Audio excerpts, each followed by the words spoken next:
It's been over 30 years since the original Doom came out and paved on FPS genre as a whole.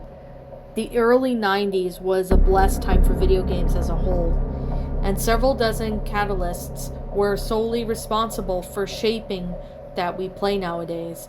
I like the Doom reboot 2016 and Eternal respectively, but I've always had a softer spot towards the classic trilogy for various reasons. One of these reasons is that the game's modeling scene is still thriving, and now with it's easy to create your own maps or whatever you please. It's astounding how a game franchise, far older than I was, manages to hold such a strong active community filled with talented people making just about anything. And I do mean anything. For the record, when I've been making the custom content for Doom, more especially Doom 2, all the stuff that was within a game was called WAD file. Doom 1 and 2, at its core, have what's called IWADs, or internal WADs, as it's called. WAD files usually help with loading in data from the game as effortlessly as possible, and the average file size is about as big as a floppy disk.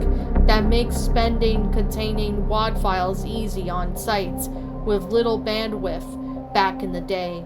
And the range will get larger over time as mappers and modders find new ways to make classic Doom complex and non-vanilla friendly. All with that being said, I'd go to Doom's World ID Games Archive page to see if my recent WADs had been posted for me to play. As I scrolled to the latest files section of the main page, something caught my eye. E1M1.wad by Anonymous. I haven't seen a WAD posted by anyone without identity in a long time, but the very sight of WAD name piqued my interest. Clicking on it sent me direct to WAD's info page with the title, author's name, and description layout in front of me. It said the following: title, E1M1.wad, file name, levels Doom, ports, DF-E1M1-zip, date, 8/22/24, Anonymous. My attempt on recreating E1M1 from memory requires the ultimate Doom IWAD. Do not run this with GZ Doom. I don't know why, but it's buggy and I haven't fixed the issue with it. Credits: NA base from scratch. Build time 2 hours. Editors used: Ultimate Doom Builder. Bugs: GZ Doom being unable to run this WAD for some reason. When I downloaded the zip file, it gave me a WAD file with the readme.txt, where it read the following: "Thank you for downloading my WAD. This only works on vanilla-friendly source posts with the use crispy Doom Pro Doom or Wolf if you haven't already. GZ Doom is bugged and I can't fix the issue, so don't use GZ Doom for this WAD. If you have any questions or changes you want me to make, comment and rate it if you can. Every comment means a lot to me." When I tried to load the WAD on vanilla source port, it gave me an unknown error message. I don't use GZ Doom too much, but I don't want to call myself a pursuit at heart. It just prefers more boom-centric WADs than anything. I downloaded the latest update of GZ Doom and got ZDL, which is my first time using. I insert IWAD selected the Ultimate Doom per description's instructions and loaded up E1M1.wad on GZ Doom. Surprisingly or unsurprisingly, it worked. The Ultimate Doom title screen pops up and blares the intro to my headphones. Staring, the volume was way too loud to my liking. With a couple of setting adjustments alongside turning off of that god-awful texture, filtering what was on by default, if I'd get started on WAD if playing on Ultra Violence, Doom's second hardest difficulty. This first level has me start at the E1M1 hangar. The iconic sound from the game plays as normal. In fact, the whole level played like normal. It was E1M1 with plenty differences in mind. Some of the rooms seemed larger or smaller than the original, with the main area where you get to shotgun from looking vast to lacking decorations surrounding the window. No barrels to explode, unfortunately. If I had to describe what the level looked like from a visual perspective, the texture work was nearly on par with the original level. Take some sight off seeing and some lightning before inconsistent sometimes. It's not bad for a good looking hangar recreation. With the enemy placement was a bit much. It gave me a couple more pistol men that nearly depleted my health. With nearly all my pistol ammo down, the room was clear and I collected the shotgun. Looking for the mega armor secret. The button that I opened the door wasn't there. It was already opened? It was from my memory, so I'll take the offer's words pretty lightly. I'd skip the next room in favor of getting that 200 bonus armor before taking a wrap around to the slime room. The room where all the imps first show up and the bonus health secret alongside it. It was a bit tricky, but I cleared out every monster leading up to the computer room from behind, which it had a slight claustrophobic aura to it that I can't describe it better than that. The tight corner ways made it hard for me to swift hide for cover. There wasn't that much health left on the map aside from the mega armor I picked up earlier. The computer room would quickly be clear too, and I'd get to the second secret on the map. The one shotgun alcove and the fake see-through wall with health bonuses. As I opened the door to the last hallway, the alcove would be open as I go through to get more shotgun ammo and extra health. That is, if there is some extra health. But the hallway there just seemed to be a secret path, and not much else. At least the ammo helped out. Surprisingly, there were boxes of shotgun ammo instead of pellets, which had helped me out the last fight with one barrel I blew up, and some of the monsters completely gibbled. The imp exited the door, would die from the shot of my shotgun, and I cleared the level. It's just a simple, usually easy to do UV max run of E1M1, just clunkier and slightly unfamiliar. The level screen transitions to the next map. Hangar. Didn't I already beat this level? As I was about to quit out of the WAD, one thing really threw me off guard. The drums from the hangar were faint, the snares sound far and distant, with the lead guitar being the only one unaffected by the change. The bass had a slight boost to it. With curiosity biting my back, I get back to playing. It was just the same from scratch map from before, only having less decoration from before, and a slight distortion on the enemies. Speaking of, there were less hit scanners than last time, so clearing them out wasn't too big of an issue. The lack of green armor at the top of the stairs was one thing I've yet to mention up until now. Was in this level it first appeared. The first only level that had the mega armor, but it seemed like they swapped places by the next. I almost forgot to mention that the look of hangar slowly grew more, would minimalist be the word there? The offsetting got a bit worse, but the gameplay seemed fine. Monster clearing was faster. I got to pick up some extra health, even if it were mean there were less time, and the computer room only had a couple of shotgunners, rather than the site horde among the pistol man. I checked the Omega armor, and like I said, there was nowhere to be found. Not even the pathway to the slime room had all much terms of enemy placement, and neither were items existent to begin with. The health bonus secret was already open, and I needed to get to the last room to perform the secret. Only this time I didn't get extra shotgun ammo. I didn't get anything out of that secret either. Not even an imp. The last room had only one shotgunner that died as soon as I one-shotted him, and the exit had the imp's dead body already lying on the ground. The enemy count remained the same as the last, but I only had half to deal with. Checking the map for more monsters, I could barely find any, and would prohibit me from getting a UV max unlike last time. I still didn't get why hangar sounded like this when I got there, but I wonder what happened next as I clicked on the exit button. Notice how the intermission map, the circle never changes to the next area? It stayed on hangar and never moved an inch. The next level would transition in hangar. It's more the same, except this time there was less detail throughout each room, and the vertical leveling seemed flat. That didn't mean to go in and out of the courtyard from the spawn any time, and the platforms weren't sticking out that slime either. The monsters grew drab in color, and the noises made it very deeper and slower in tone. Their sprites also had half of their animations cut, so they only had 2 frame walk cycles, or attacks. The items were growing more and more scarce, and that's the only talking about the entities and the texture work. The rooms got larger, flatter and larger.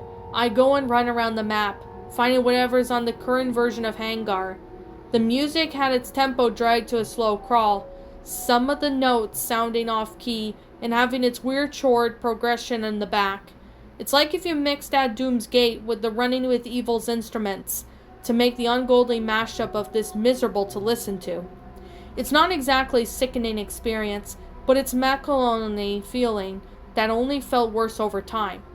The computer room had one hit scanner and didn't do much aside from standing there and stuck in a wall.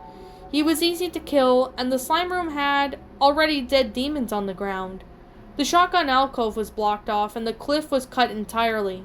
The hallway was leading up to the last room that shortened just a door representing vertical structure that opened pretty slowly. As it was opening, I couldn't move my character. But suddenly I was greeted with a still but detailed image of dead Sergeant Monster lying on the floor with his head facing the camera on the side. It was the signature classic Doom art style, only upscaled to suit the image. Some of the teeth were missing as his mouth drooled with some greenish liquid, dripping from his rotten skin. His eyes were missing, only sockets can be shown from his hair was shedding. All the sound would be cut as soon as the image showed up. Only the sound of a quiet low-quality shudder panning on my left ear. It easily startled me when it shouldn't. It stayed on for a couple of seconds before sending me back to the now fully open door. The lack of dead bodies and only a barrel that I hesitantly blew up seemed to get my skin crawling. As I could only dread for what's so further in the past level, the imp's carcass was gone. I exit the level. Hangar. The camel case on the level tile got worse. The music in this level had constantly quiet and snare repeating on with the same tempo, which was a complete drag. It's still Hangar, only the guitar lead being replaced with the monic MIDI piano instead of the guitar. Everything sounding more and more off key, and the timing was pretty off worse. The texture got darker in color, and the enemies shifted into a grayish hue. Only this time, they seemed fatigued. They couldn't do anything other than get shot and die. I didn't want to waste any ammo on some of the monsters and act as fodder, so I ended up using my melee punch them to death. I went from scavenging to see if I could find health any pickups or bonuses. Not a single one. The courtyard secret from spawn was completely blocked off, only accessible if you went from slime room to getting to that room also greeted with another still silent image. It was an imp crawling for dear life as its hand reached out for something. The imp's jaw was left hanging, and its body felt skeletal as if it was starving. Its other arm was pulled apart from its flesh torn apart. In the back there was an object that trapped the imp's head. It was the shotgun. A deep, muffled sound from the imp getting hurt reverberated before cutting me back to the gameplay. With the music coming back and the computer room being filled with dead monster bodies, imps, sergeants, just completely piling onto each other. Going to the slime room surprised me as there was no bridge. No secret, no bridge, no slime. Just me, and the door leading to the final room, and the secret going up to the courtyard. The path was pitch black before going outside, which made it hard to navigate without loading up the map. The courtyard secret gave me 1 health bonus in the middle. It didn't count as a secret either, despite it telling me that there was 2. Opening the last room door gave me the exit. No barrel, no free corner ways, no more demons. Not a single sight to see the other button right in front of me. Clicking the button didn't cut the intermission screen, but cut to black before popping another image. It was the shotgunner's head getting its brains blown out, with blood splattering everywhere and chunks of flesh squishing the wall behind it. This was paired with the echoing of the game's Gibbs sound and the shotgun firing simultaneously. The thud from when you kill a pinky can be heard. After a couple of seconds, Another thing to mention is that the image of the shotgunner also had torn up the hole in the center of his chest, with the lack of any organs inside it. What implications of those demons getting brutally torn and shot apart had me confused and scared. Wasn't the quote-unquote lore of Doom that being the UAC gets invaded by demons and TeeGKayy always goes in to try and kill them all because they killed his pet bunny? I could care less about the game's story anyway. It was the prime minute level. The rooms had gotten wider, sparse and vast, and the music would be replaced by low-pitched breathing sounding instruments like shotguns, wave crashing, and repeating tone of organ playing a single note every once in a while. It was playing the note Hangar's key was in, which is an E. Moving around and makes it feel like you're playing a larger map than it should. It feels like playing Hangar from a rodent's point of view. There was at least no non-functioning demon, with a full-on black-colored fill in each room. And non-functioning, I mean, you couldn't kill any of them no matter how hard you tried. They aren't even animated anymore. The spawn window was completely covered, with every texture containing the default gray metallic sprite all over each room. No matter where you went, it's like being stuck in the brutalist building. Every window was pretty much covered by the blue and white checkered error texture, and you couldn't see the courtyard anywhere. When I got to the computer room, the game slowly lagged as there were hundreds of dead monster corpses all over the place. My frames felt unbearable as I moved around, tanking below 50 FPS at worst. When I got to the slime room as well, it all remained the same as last time. The only secret door was gone from the side, replaced by the same error texture from the windows. I couldn't open the exit door, so interacting with the error texture gave another still image. It wasn't a monster dying, but a black and white pixelated angled view of the courtyard from the ground up. Silence cut back once again. Only this time the text from the center of the screen showed up. It's people like you that we run from every day. It's the same thing over and over again. Can't you get any chance of your life? Haven't you done anything to productive than commit the useful, heinous acts on us? We die the same way, the same outcome, and it's at the same. All people from like you. It sickens us that we have to get out of our ways and try to stop you just like the rest. And it's never that easy. And it never will be. The game cuts back to where I left off. The exit door opens up like normal. I go back in, click the button, and it transitions to the intermission screen once again. The final map would begin. Hang. It starts off with the map's texture work not returning, and the darkness brighten up. There was no music. The map itself was narrowed and crammed as a straight line, intersection with some of the door textures that didn't do anything.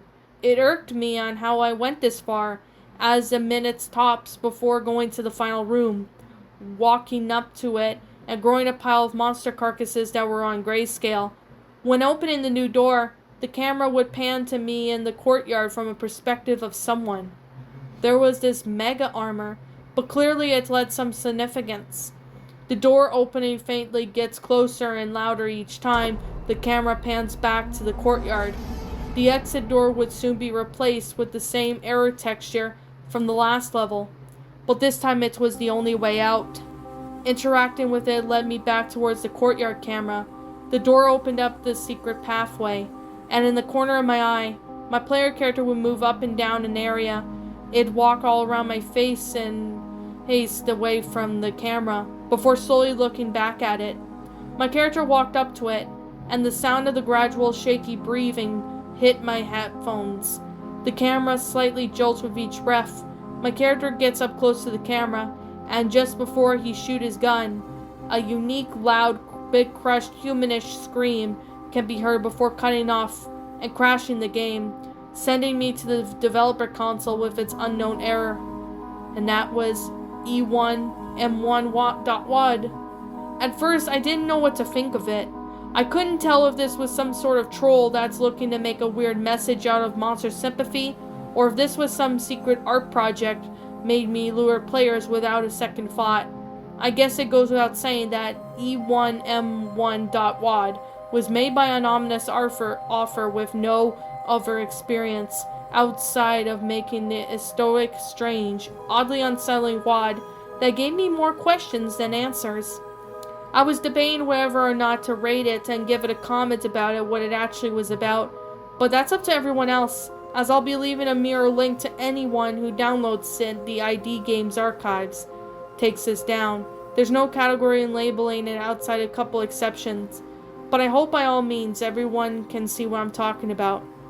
It's no stranger than any other Doom WAD I've ever come across, but it's good to learn something from this whole experience. This author really loves E1M1.wad. And that, my pretties, was E1M1.wad, a Doom Creepypasta written by TeeGKayy. My final thoughts on this story? Well, I personally thought it was really good. I personally really enjoyed this story. I thought it was really interesting and well made, especially for a Doom story. What I do really like about it is that it's not like your typical Lost Gaming pasta, but I personally have to say it's got a really good concept behind this game, and even the message regarding this WAD or something. That's actually pretty something, I can definitely say. And the person who created this WAD either was some sort of trolling attempt or somebody just looking to do some fun with Doom, like playing around with the Doom mods, which I thought that was actually quite interesting. It's an interesting concept, and I thought it was really enjoyable.